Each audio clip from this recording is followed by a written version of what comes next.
우리는 죄인이기 때문에 언제든지 하나님과 사람을 향해서 미움이 생길 수 있고요. 그 미움이 쌓여가지고 망가질 수 있습니다. 본문에 가인이 그랬습니다. 가인이 그렇게 미움 때문에 망가진 그런 모델이 되었습니다. 성경에 보시면 사울 왕도 미움 때문에 망가졌죠. 그래서 인생이 완전히 망했습니다. 미움은 우리를 망가뜨리고 망한 인생을 살게 합니다. 따라서 절대로 미움이 우리 안에서 싹트지 않게 해야 합니다. 반드시 해야 합니다. 그 암 덩어리가 몸속에 있으면 온몸에 이게 퍼지잖아요. 피를 타고 퍼져가지고 결국 죽음이 되는 것처럼 미움이 우리 마음속에 씨앗으로 뿌려지게 되면 이게 자라서 나무가 되고 이 나무가에서 악한 열매들이 나오고 이게 우리 삶 전체로 퍼지게 됩니다. 그래서 완전히 가인 같은 삶이 됩니다. 따라서 오늘 가인을 통해서 하나님 말씀이 오늘 우리를 따끔하게 진단해 주실 때 우리의 마음속에 혹시 있을지도 모르는 그 미움 가운데 빛으로 조명하여 주셔가지고 이 미움이 반드시 이 미움의 어둠이 우리에게서 반드시 씻겨나가고 다시 그 자리에 평강과 기쁨과 사랑과 감사로 우리 마음에 채워지는 그런 은혜를 받으시기를 예수님의 이름으로 축복합니다. 세 가지 말씀드리고 기도하겠습니다. 첫 번째로 미움이 하나님을 향해서는 어떻게 나가냐면요, 원망이라는 이름으로 나가고요, 사람들을 향해서는 이 미움이 시기라는 이름으로 나갑니다. 미움은 좀 브로드한 큰 개념이고요, 미움이 구체적으로 다른 이름들로 열매들로 나타나는데 하나님을 향해서 미움이 나타나면 반드시 원망하고 불평하는 사람이 되고요, 사람들을 향해서 미움이 나타나면 시기하고 질투라는 이름으로 나타납니다. 여러분, 그래서 우리가 세상을 원망한다, 이것도 굉장히 무서운 죄예요. 세상을 원망하고 정부를 원망한다, 지도자를 원망한다, 습관처럼 뉴스에서 배우고 세상 사람들한테 배워서 그냥 앉으면 습관처럼 원망한다, 한탄한다. 이거 왜 조심해야 되냐면요, 사실 그게 우리도 모르는 사이에 하나님을 원망하는 거예요. 그리고 하나님을 원망한다는 것은 하나님을 사랑하지 않고 미워하고 있다는 것을 말하기 때문에 조심해야 됩니다. 우리 그리스도인들은 조심해야 됩니다. 그래서 세상을 원망하고 부모를 원망하고 나라를 원망하고 지도자들을 원망할 때 사실 하나님께 뭐라고 말하고 있는 거냐면 하나님이 이 모든 것을 허락해서 내가 이런 꼴을 당하고 있습니다. 이게 하나님을 향해 공격하는 마음을 갖고 있는 것이기 때문에 여러분, 원망은 엄청난 죄예요. 하나님을 향한 반역죄예요. 하나님께 반역하는 죄입니다. 이스라엘이 광야에서 뭐 때문에 망했죠? 원망하다 망했는데 하나님은 그것을 이스라엘이 하나님께 반역한 반역죄로 보셨습니다. 너희의 자녀들은 너희 반역한 죄를 지고 너희 시체가 광야에서 소멸되기까지 40년을 광야에서 방황하는 자가 되리라. 성도 여러분, 이스라엘은 하나님께 원망하다가 광야에서 망했습니다. 나를 원망하는 이 악한 회중에게 내가 어느 때까지 참으랴. 이스라엘 자손이 나를 향하여 원망하는 바 그 원망하는 말을 내가 들었노라. 근데 사실 누가 대놓고 하나님을 향하여 욕하겠어요? 누가? 하나님을 향하여 대놓고 욕하는 사람들은 사탄 숭배자들 외에는 사실 별로 없습니다. 감히. 근데 어떤 식으로 하나님께 원망하냐면 하나님이 허락하신 환경을 원망하는 거예요. 그리고 하나님이 세우신 지도자를 원망해요. 하나님이 만들어주신 자기의 처한 처지를 원망해요. 그런 원망함으로 돌려서 하나님을 원망하는 거예요. 이스라엘 백성들이 그렇게 원망했어요. 감히 시내산에서 불 속에서 말씀하시던 그 하나님을 대놓고 욕하고 원망하지는 못했고요, 당연히. 대신 어떻게 하나님 원망했는지 아세요? 하나님이 세우신 모세를 원망했어요. 하나님이 주신 만나를 원망했어요. 불평했어요. 하나님이 이끌어내신 광야의 그 삶, 그 환경을 원망했어요. 그것이 하나님을 사실 원망한 거예요.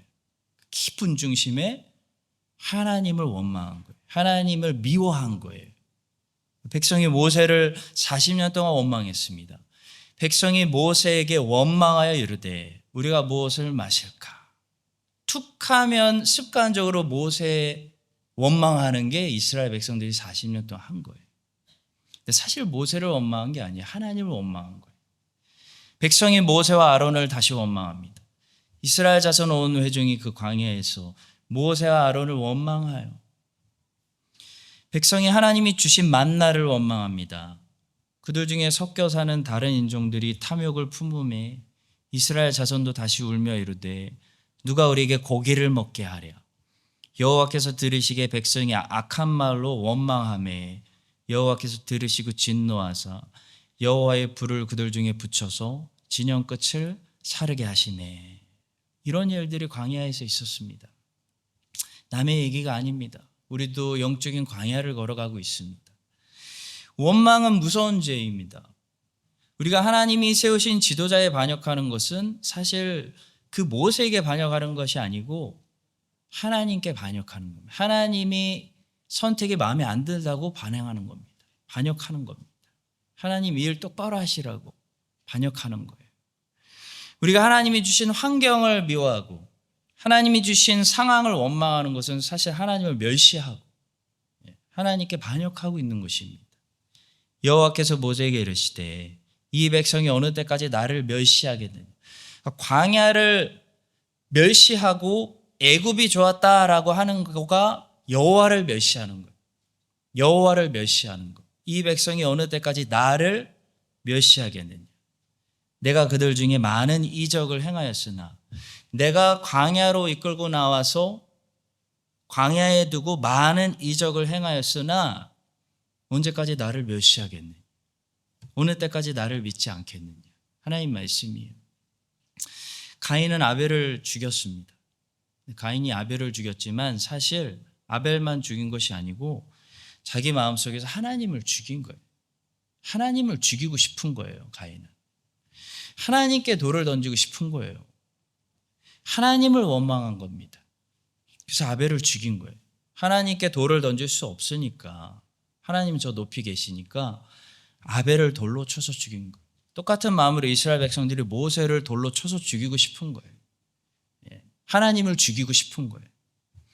우리가 얼마나 하나님께 순종하고 있는지는요, 우리가 얼마나 하나님이 세우신 권위에 순종하고 우리가 얼마나 하나님께 감사하고 있는지는 우리가 얼마나 하나님이 주신 내 환경에 감사하고 있는지를 보면은 알 수가 있어요. 하나님을 원망하지 않는다고 말하면서 지도자를 원망하고 환경을 원망하고 내 인생을, 내 자신의 처지를 원망하면 안 됩니다. 아벨에게 돌을 던지는 것이 하나님께 돌을 던지는 것이고 모세에게 반역하는 것이 하나님께 사실 반역하는 것입니다. 그래서 뒤에서 험담하고 습관적으로 욕하고 비판하고 습관처럼 세상 사람들을 닮아가지고 정부 욕하고 권위자들 욕하고 하는 것은요, 그 권세들을 세우신 하나님을 욕하고 하나님을 멸시하고 하나님께 반역하는, 세상을 경영하고 자기의 뜻대로 역사로 운영하시는 하나님께 반역하는 무서운 죄를 짓는 거예요. 각 사람은 위에 있는 권세들에게 복종하라. 권세는 하나님으로부터 나지 않음이 없나니 모든 권세는 다 하나님께서 정하신 바라. 그러므로 권세를 거스르는 자는 하나님의 명을 거스름이니 거스르는 자들은 심판을 자치하리라 말씀합니다. 하나님은 또 이스라엘이 불평할 때 다 들으셨다고 말해요. 모세는 60만 명이 자기를 어떻게 원망하는지 다 들을 수 없어도 하나님은 60만 명이 어떻게 원망하는지 다 들을 수 있는 귀가 있으십니다. 여호와께서 들으시기에 백성이 악한 말로 원망하며 여호와께서 들으시고 진노하사 여호와의 불을 그들 중에 붙여서 진영 끝을 사르게 하시니. 또 무서운 것은 하나님께서는 이스라엘 백성들이 공개적이 아니라 뒤에서 각자의 장막에서 수근수근하며 원망하고 비판하는 소리까지 다 들으십니다. 장막 중에서 원망하여 이르기를 여호와께서 우리를 미워하심으로 아모리 족속의 손에 넘겨 멸하시려고 우리를 애굽 땅에서 인도하여 내셨도다. 이스라엘 백성들이 자기 장막에서 원망하던 그 소리를 하나님이 다 들으셨어요. 하나님 말씀에 기록하셨습니다. 여러분, 우리는 우리의 입술 앞에 보이지 않는 마이크가 있어서 천국에서 큰 소리로 방송된다는 사실을 기억하고 말을 삼가야 됩니다. 성경에 보면 어떤 말씀이 우리가 한 모든 말로 재판받는다는 말씀이 있어요. 우리의 모든 말은 공중에 사라지는 말이 아니에요. 우리가 착각하면 안 돼요. 공중에 사라지는 말이 아니라 하나님의 심판의 책에 처음부터 끝까지 다 기록되는 말입니다. 여러분과 제가 하나님 앞에서 하나님을 대놓고 원망하지는 못하지만 하나님이 세우시고 하나님이 허락하신 것들을 대신 원망함으로 하나님을 결국 원망하는 그 무서운 반역죄를 짓지 않을 수 있게 되기를 간절히 바라고 축복합니다. 미움이 하나님을 향해서 원망으로 이렇게 나타난다면 미움이 사람들을 향해서는요 시기와 질투로 나타납니다. 가인이 왜 아벨을 쳐 죽였을까요? 하나님이 원망스러워서 그렇고 아벨을 시기해서 그래요. 자기 것은 거절당했는데 보니까 아벨의 것은 연납됐어요. 시기가 생겨서 아벨을 죽인 겁니다. 사실 시기라는 것은 내가 무엇을 잃어버렸을 때 생기는 것이 아니고 다른 사람이 잘 됐을 때 생기는 못된 마음이에요. 그래서 시기는 하나님 보실 때 사랑이 없는 미움입니다. 미움. 우리는 다른 사람들이 잘 되고 행복해지는 것을 함께 마땅히 기뻐해야 됩니다. 그것이 하나님 보실 때 사랑입니다. 다른 사람들이 행복해지는 것을 기뻐하는 것. 이게 사랑이에요. 근데 다른 사람들이 잘 되는 것을 기뻐하지 않는 것. 그것이 시기심이고 그것이 미움입니다. 여러분, 아벨의 제사가 하나님께 받아들여졌다고 해서 가인에게 피해를 주는 거 전혀 없습니다. 상대평가 아니에요. 가인 피해받는 거 없어요. 아벨의 제사가 100번 하나님께 받아들여져도 그 사실 때문에 아벨의 형인 가인이 함께 복을 누리면 누렸지 절대 손해보는 거 없다는 거예요. 좋은 일이에요. 아니, 동생 제사라도 받아들여진 게 얼마나 다행이에요. 형제 둘 다 리젝트 됐다고 생각해 보세요. 큰일 나잖아요. 동생 제사라도 받아들여진 게 너무 다행인 거예요. 그런데도 아벨의 제사가 받아들여지는 것이 싫은 거. 그 시기예요. 그게 질투입니다. 그것이 하나님 보실 때 사랑이 없는 거고 미움이 가득한 거죠. 시기심은 병입니다. 사울은 다윗을 시기해서 망했습니다. 사울은 천천, 다윗은 만만. 합치면 몇만, 몇천 명의 원수를 죽였다는 거거든요. 되게 좋은 거예요. 근데 사울은 천천, 다윗은 만만. 다윗이 자기 원수를 더 많이 죽여줬다고 시기한 거죠. 예수님을 십자가에 못 박은 그 산헤드린 유대인들은 예수님의 시기에서 빌라도에게 넘겨줬습니다. 이는 그가 그들의 시기로 예수를 넘겨줄 줄 알미더라. 근데 성도 여러분 잘 보세요.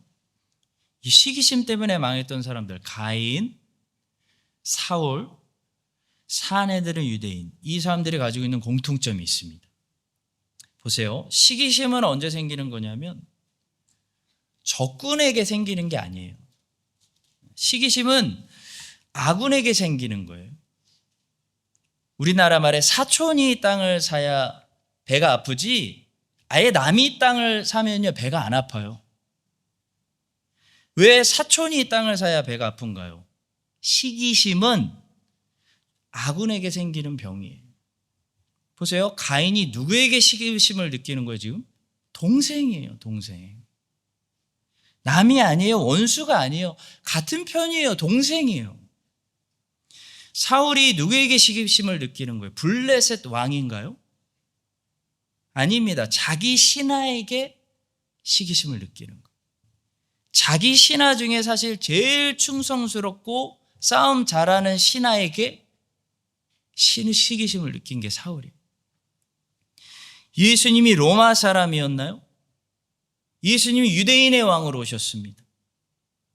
근데 누가 시기합니까? 유대인 지도자들이 시기해서 로마 원수에게 죽여달라고 데려간 거예요. 기가 막힌 일이죠. 성도 여러분, 시기심은 아군들 사이에서 역사하는 마귀의 영임, 마귀의 시험입니다. 같은 편인데 시기심이 일어나요. 마귀는 항상 이 시기심으로 교회를 무너뜨립니다. 교회는 외부의 화살로 무너지지 않습니다. 그러니까 교회를 어떻게 무너지게 하냐면 싸우게 하는 거예요. 서로 찌르게 하는 거예요. 부모 세대와 자녀 세대가 찌르게 하는 거예요. EM과 KM이 찌르게 하는 거예요. 그래서 미국, 호주 교회들 다 분열시켰잖아요. 서로 찌르게 해요. 서로 찌르게 하고 미워하는데 제일 좋은 재료가 뭐냐면 시기심이에요. 시기심을 듣는 거예요. 미대한 군사가 어떻게 망했는지 우리는 기억해야 됩니다. 기드온과 300명 군사들 손에 칼이 한 자루도 없었어요. 그 얘기는 미디안 군대는 누구의 칼로 죽은 거예요? 미디안의 칼로 죽은 거예요. 이스라엘의 칼이 아니에요. 300명이 나팔을 불 때 그냥 나팔만 불었어요. 여호와께서 그 온 진영에서 친구끼리 칼로 치게 하심으로 적군이 도망하여 스레라의 메시다에 이르고 또 답밭에 가까운 아벨무홀라의 경계에 이르렀으며 원수도 아니고 자기 동생을 시기심 때문에 돌로 치고 있는 그 가인의 모습을 보면서 와, 기가 막히구나. 이게 우리 교회는 마귀가 틈을 보고 있어요. 시기심을 늘려고, 분열시키려고, 서로 찌르게 하려고. 나팔만 불면은 서로 찌르는 거예요. 나팔을 불려고 준비하고 있어요. 우리 교회는 형제가 시기심 때문에 형제를 치고 서로 칼로 찔러서 망하는, 같이 망하는 그런 마귀의 역사가 일어나지 않도록 항상 깨어 있어서 주의 말씀을 듣고 어떻게 해야 되겠습니까? 늘 남을 나보다 낫게 여기는. 그래서 이 전적 부패론이 중요한 거예요. 전적 부패론을 깨달은 사람은 남을 시기할 수가 없어요. 왜냐하면 내가 죄인 중에 괴수거든요. 누굴 정죄해 내가? 나 같은 쓰레기가. 누굴 정죄하겠어? 왜 시기심을 느끼겠어? 남이 나보다 난데. 그래서 남을 나보다 낫게 여기는 그런 겸손함을 가지시기를 예수님의 이름으로 축복합니다. 두 번째로 책망받을 때 회개로 이어져야 한다는 사실이에요. 그걸 말씀해요. 오늘 본문은. 본문에서 가인은 하나님께 직접 하나님의 말씀으로 책망받았습니다. 하나님께 직접 하나님의 말씀으로 책망받았어요. 본문 6절을 보시겠습니다. 여호와께서 가인에게 이르시되 네가 분하여 하면 어찌 됨이며 안색이 변하면 어찌 됨이냐. 와, 하나님이 직접 책망해 주셨어요.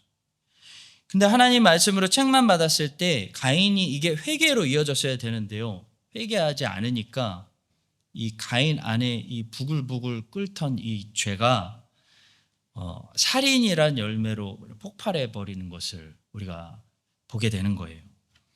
자, 가인은 말씀으로 책망받았을 때 이렇게 생각을 했어야 합니다. 네가 분하여함은 어찌 됨이며 안색이 변하면 어찌 됨이냐, 이런 말씀을 들었을 때, 맞아, 내가 왜 화를 내고 있지? 내가 뭐 형벌을 받은 것도 아닌데 다음에 더 나은 제사를 드리면 되잖아. 하나님이 너 제사 잘못 드렸다라고 가르쳐 주신 거잖아요. 책망하신 거죠. 형벌 주신 거 아니잖아요. 그럼 다음에 더 나은 제사를 드리면 되잖아. 이번에 난 내가 뭘 잘못했는지 잘 배웠어. 다음부터는 나도 하나님이 받으시는 제사를 잘 드릴 거야. 그리고 넘어가면 아무 일도 없는 거예요. 이렇게 생각을 하고 지나가면 되는데요. 그럼 아무 일도 없어요. 그날 그냥 편하게 지나갈 수 있는 거예요. 근데 가인은 부글부글 끓었어요. 어떤 신학자는 이렇게 말했어요. 장자권이 아벨에게 넘어간 것도 아니고요. 가인은 화낼 이유가 없었다. 여러분, 그냥 넘어가면 되는 거거든요. 화낼 이유 없어요. 자기 운명을 바꿔버렸어요. 운명을 바꿔버렸어요. 가인이 된 거예요. 회개를 안 하니까, 책망받았을 때. 여러분, 하나님께서 가인이 제사 잘못 드렸다고 그날 엄청난 형벌을 주신 거 아니에요. 그냥 너 잘못 드렸어, 다시 드려, 책망하신 거예요. 이번에 실패했어도 잘못을 깨닫고, 내가 제사 이렇게 드리면 안 되는구나, 다음부터 바른 제사를 충분히 드리면 되지 않습니까? 그런데 가인이 왜 그렇게 이성적으로 생각하지 못했을까요, 여러분? 부글부글 왜 끓었을까요? 이 중요한 이유인데요. 자기가 형이라 부끄러워서 그랬던 것 같아요. 여러분, 그래서 겸손이 이렇게 중요한 거예요. 자아 부인, 자아 깨짐이 이렇게 중요한 거예요. 자기가 형이라 부끄러워서 그랬던 것 같아요. 동생이 됐잖아요. 자기는 실패하니까 부끄러워서 이게 용납이 안 되는 것 같아요. 그러니까 자존심 때문에 인정이 안 되고, 책망이 인정이 안 되고, 회개가 안 되는 거예요. 여러분, 자존심은 인생에 아무런 도움이 안 됩니다. 기억합시다. 자존심이 영어로 뭔가 제가 찾아보니까 그냥 심플하게 나오더라고요. pride예요, pride. 자존심. 성경에서 아주 미워하는 단어가 몇 개 있다면 pride예요. 복음에 아주 정면으로 부딪히는 단어가 있다면 pride예요. 우리가 복음을 받아들일 때 제일 먼저 내려놔야 되는 단어가 있다면 pride예요. 자기 프라이드를 내려놓지 못하는 사람들은 전부 복음을 받아들일 수가 없어요. 예수님 앞에 죄인의 자존심부터 내려놓지 않으면 예수 못 만나요. 성도 여러분, 그리스도인들은 누굽니까? 자존심을 버린 사람들입니다. 무릎 꿇은 거죠. 우리는 엎드린 사람들이잖아요. 주님께. 나를 부인한 사람들이잖아요. 그리스도인들은 그리스도 안에서 자랑하고 그리스도를 자랑하지 자기를 자랑하는 이 자존심을 버린 사람들입니다. 가인은 자존심을 지키려다가 인생을 버렸습니다. 자존심을 버리고 인생을 지켰어야 되는데 자존심을 지키고 인생을 버렸어요. 하나님께서 가인을 책망하신 이유는 무엇이었겠습니까? 가인을 동생 앞에서, 사람들 앞에서 부끄럽게 하는데 책망의 목적이 있는 게 아니에요. 하나님 말씀으로 우리를 책망하실 때 하나님이 우리를 사람들 앞에 빨가벗겨 놓고 수치를 주는 게 목적이 아닙니다. 하나님의 책망은 수치를 주는 게 목적이 아니에요. 그러니까 우리가 자존심만 없다면 회개할 수 있어요. 자존심 때문에 스스로 수치스럽게 느끼는 거예요. 하나님은 수치를 주려고 책망하시는 게 아닙니다. 그런데 가인은 자기 자존심 때문에 수치스럽게 느꼈어요. 그래서 책망을 듣고도 책망이 인도하는 회개로 가지 않았어요. 굉장히 불쾌하게 여겼어요. 회개가 뭡니까? 하나님이 책망하시는 목적은 수치를 주려는 게 아니라 회개로 이끄시는 거예요. 회개가 뭐죠? 바른 길로 돌아오는 거예요. 그러니까 바른 제사를 가르쳐 주려고 하는 거예요, 지금 가인에게. 이제부터라도 바른 제사를 너도 드리라는 거예요. 그래서 책망하시는 거예요. 네가 선을 행하며 어찌 낯을 들지 못하겠느냐. 이 7절의 말씀 중요하거든요. 네가 선을 행하며 어찌 낯을 들지 못하겠느냐. 이 말씀 무슨 말씀입니까? 제가 번역해 드리면 이런 말씀이에요. 만일 네가 네 동생이 한 것처럼 선을 행한다면, 그러니까 바른 제사를 너도 드린다면 너도 내 동생처럼 분명히 받아들여지지 않겠느냐. 왜 너를 안 받겠느냐. 네가 바른 제사를 드리지 않았기 때문에 내가 잠시 리젝트한 거 아니냐. 그런 말씀이에요. 기분 나빠할 말씀이 아니에요. 그러니까 하나님의 책망의 목적은 가인으로 하여금 다시 한번 제대로 제사를 드려보라는 거예요.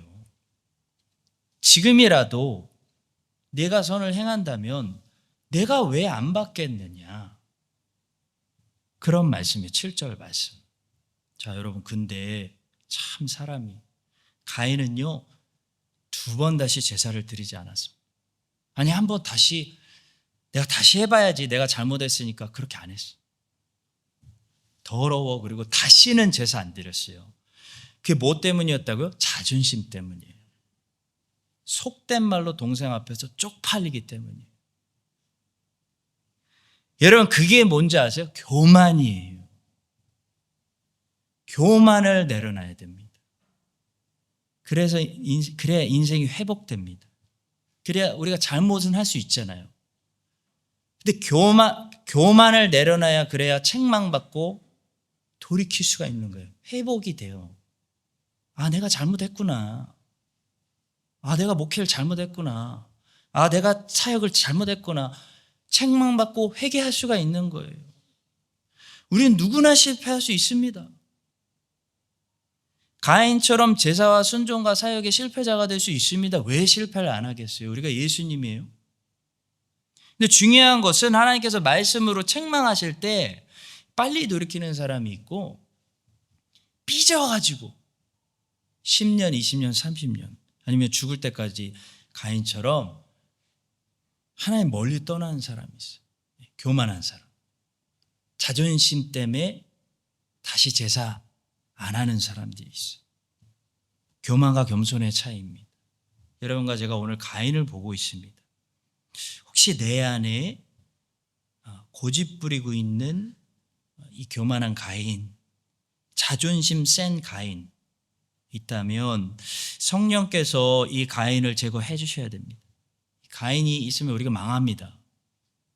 성령께서 이 자존심 센 가인을 제거해 주셔서 하나님께서 말씀으로 책망해 주실 때 하나님께 잘 돌아오고 다시 해보라고, 다시 제사를 드려보라고 하실 때 다시 제사를 드려보는 그런 회개하는 마음, 겸손한 마음, 항상 그 겸손한 마음, 부드러운 마음 우리 안에 품을 수 있게 되기를 주님의 이름으로 축복합니다. 마지막 3번째로, 이렇게 하나님 책망하실 때 지금 회개하지 않으면 어떻게 될까요? 앞으로 더 많은 죄를 짓게 된다는 말씀이에요. 이거를 알게 하시는 게 참 은혜예요. 하나님이 부르실 때 가인아, 너 잘못했어. 제사 그렇게 들면 안 되지. 너의 재물에 네가 빠졌잖아. 다시 정성으로 하나님께 제사해봐 라고 책망해 주실 때 그걸 안 하잖아요. 그러면 더 많은 죄를 짓게 돼. 죄의 문이 열려버려요. 하나님의 책망의 말씀에는 그 미래에 대한 암시가 들어있습니다. 하나님의 자비로움이 가인에게 말씀해 주는 거예요. 미리 일어날 일들에 대해 경고를 주시는 거예요. 7절을 보시죠. 내가 선을 행하면 어찌 낯을 들지 못하겠느냐. 선을 행하지 아니하면, 그러니까 가인의 경우는 네가 다시 제대로 제사를 드리지 아니하면 어떻게 되겠느냐. 죄가 문에 엎드려 있느냐. 죄가 너를 원하나 너는 죄를 다스려야 할지니라 라는 귀한 말씀을 주셨어요. 워닝을 주신 거예요. 우리 모두에게 항상 적용되는 워닝을 주신 거예요. 하나님께서 선을 행하면이라고 가인에게 하시는 말씀은 가인의 경우에는 회개하고 다시 제대로 된 제사를 드리라는 말씀이고, 선을 행하지 아니하면이라는 말씀은 우리 각자에게 다시 내가 잘못한 그 부분에서 다시 회개하고 다시 나와의 관계를 제대로 하고 다시 순종의 길을 걸어야 된다. 그런 말씀으로 적용될 수 있어요. 우리 모두에게. 자, 그런데 만약에 가인이 하나님의 말씀을 듣고 회개하지 않고 다시 제사 드리기 거부하고 그 상태로 있으면요, 그 상태로 있지 못해요. 이게 무서운 거예요. 어떻게 되냐면요, 지금보다 훨씬 더 망가져. 죄 짓는 길은 내리막길이라고 그래요. 신학자들이. 쭉 미끄러지는 길이에요. 평지가 아니에요. 그래서 더 많은 죄들을 짓게 된다는 거예요. 그리고 가인은 어떻게 반응했죠? 우리가 보다시피 회개하지 않았습니다. 다시 제사를 드릴 생각도 안 했어요. 자신이 잘못한 것도 인정하지 않고 잘못한 것을 고친 것이 아니고 속으로 내가 뭘 잘못했냐, 나는 잘못하지 않았다고, 내가 뭘 잘못했어, 저는 실제로 내가 뭘 잘못했어요 라고 말하는 사람들을 너무 많이 만나봤어요. 무섭더라고요. 사람이 그렇게 생각할 수 있구나. 다른 사람들만 잘못하고 나는 잘못한 게 없어요. 와, 그렇게 생각할 수 있구나. 아벨의 제사만 받으신 하나님이 이상한 하나님인 거예요. 하나님이 잘못한, 가인의 주장은 하나님이 잘못한 거예요. 그렇게 생각하기로 결심. 세상에 하나님이 잘못했다고요. 아벨이 잘못했고 자긴 잘못한 게 없어. 그랬더니 어떻게 됐죠? 그 다음 8절의 말씀이 우리에게 들려줘요. 가인이 그의 아우 아벨에게 말하고 그들이 들에 있을 때 가인이 그의 아우 아벨을 쳐 죽이니라. 와, 회개하지 않으니까요, 선을 행하지 않으니까 어떻게 됐습니까? 이 아들이 더 끔찍한 죄를 졌습니다. 여러분, 처음부터 살인자가 어디 있겠어요?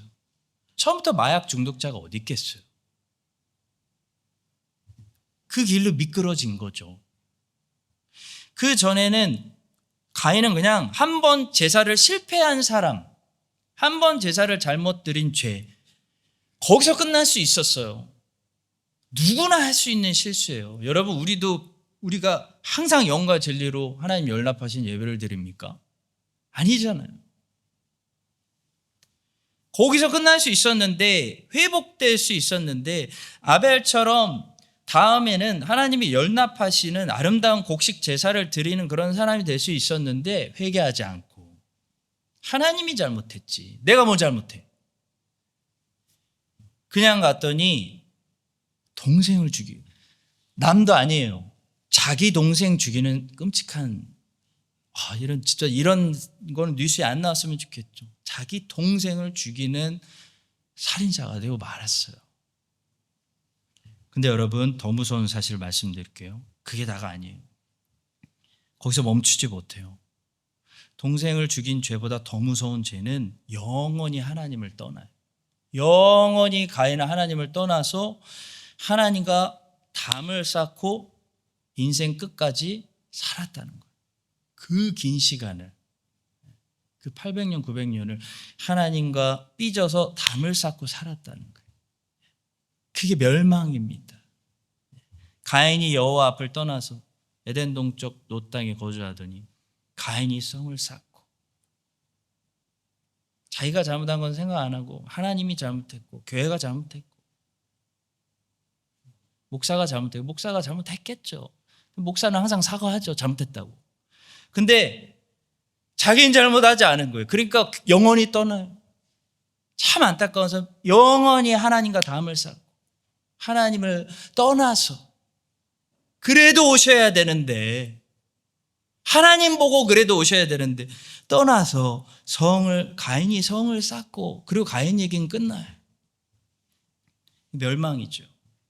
사랑하는 성도 여러분, 책망을 받고 잘못을 인정하고 회개하지 않으면 문제는 뭐냐면 지금보다 더 망가집니다. 지금 상태로도 유지하지 못합니다. 더 많은 죄들이 문 앞에서 기다리고 있어요. 들어가려고. 그 앞으로 가인 안으로 막 들어가려고 죄들이 기다리고 있다고. 지금은 한 사람만 미워하는 죄를 품고 있다면 교회 전체를 미워하는 죄를 품게 될 수도 있어요. 굉장히 무서운 거예요. 지금은 잠깐만 불순종하는 시즌을 보낸다고 생각하겠지만 회개하지 않으면요, 인생 전체를 어느 순간 보니까 하나님과 거리를 두는 사람, 불순종하게 되는 그런 큰 죄를 범하게 될 수도 있습니다. 가인은 처음부터 살인자가 아니었습니다. 가인은 처음부터 하나님을 떠나서 담쌓고 산 사람이 아니었습니다. 가인의 삶이 하나님의 말씀으로 우리에게 경고를 줍니다. 여러분과 저도 가인처럼 신앙생활 하다가 제사를 실수할 수 있어요. 형제를 시기할 수 있고 자존심 때문에 죄인이다 보니까 회개를 지체할 수도 있습니다. 근데 사실 이런 가인의 모습들이 우리 안에 자주 일어나요. 그랬을 때 말씀으로 이렇게 내가 가인이 됐네 어느 순간 하는 순간 여러분 빨간불을 켜고 돌아오셔야 돼요. 여러분을 위해서 돌아오셔야 돼요. 인생 완전 망가져요. 절대로 우리가 실수하더라도 잘못하더라도 도달해서는 안 되는 수준은 어디냐면요, 결국 형제를 돌로 쳐 죽이고 있는 사람이 되는 수준, 하나님을 멀리 떠나 평생 마음이 상해서 하나님과 담을 쌓고 인생을 끝내는 것, 그 수준에 도달하면 안 돼요. 거긴 구원이 없어요. 거긴 구원이 없어요. 여러분 처음부터 거기에 도달하고 싶어서 도달하는 사람이 어디 있겠어요? 누가 가인이 되고 싶어서 가인이 되겠어요? 가인이 된 거죠. 자기도 모르게 어느새 가인이 될 수 있기 때문에 이게 무서운 거고, 그래서 하나님 말씀이 우리에게 경고를 주는 거예요. 가인이 되지 말라고. 가인이 될 수 있다고. 와, 생각해 보세요. 전 목사인데 내가 가인이 될 수 있다. 와, 생각만 해도 끔찍해.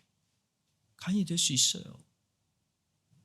여러분, 제가 오늘 하나님 말씀을 달게 받고 가인이 되기 전에 시기심 버리고 자존심 버리고 원망 버리고 잘못을 인정하고 늘 다른 사람 볼 것 없어요. 내 죄를 돌아보고 항상 복음을 붙들고 항상 회개하는 그런 은혜를, 우리 심령에 이 복음의 은혜를 우리에게 항상 마음이 부드러운, 그래서 정말 나의 이 두 지식, 이중 지식, 나의 죄됨, 이 죄인 중에 괴수인 나의 전적 부패를 알아가면서 또 예수 그리스도의 은혜가 얼마나 깊은 거지, 복음이 얼마나 이게 감사하고, 정말 아무리 힘들어도 복음 때문에 얼마나 기뻐서 팔짝팔짝 뛸 수 있는지를, 이 이중 지식이 여러분들 안에 복음의 능력이 날로 커지는 그런 가인의 강팍한 마음이 아니라